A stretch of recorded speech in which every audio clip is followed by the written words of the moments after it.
Okay, so just as a side note over here, we can see that this is true and this is false. These are not actually strings, because if it was a string, it would be something like this, where it would be in quotes. So this is not actually a string. This is just a different type of variable called a Boolean. And usually a lot of people also call it bool for sure. The Booleans are very simple. They can either be true or they can be false. These are the only two values that a Boolean can have. It's not like an integer or a string where you can have a bunch of different values.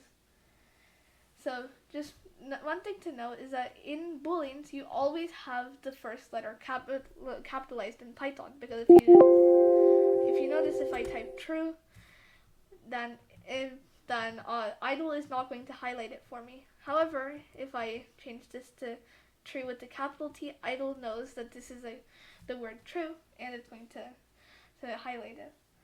So the reason why they're called keywords, the keyword true and false, the reason why they're called keywords is because the keyword true is just the same thing as 1.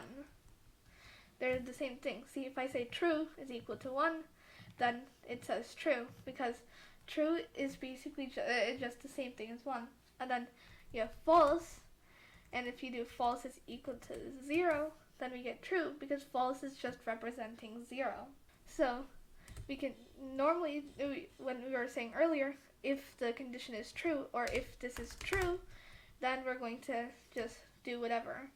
We're going to print hi, and then it's going to do this. But also, we can do if 1, and it'll also do print no.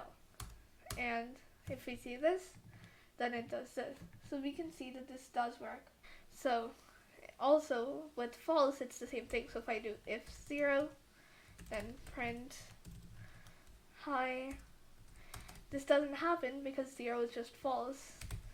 So, and we can just see this if we do if false, and none of them execute because these are both equal to false.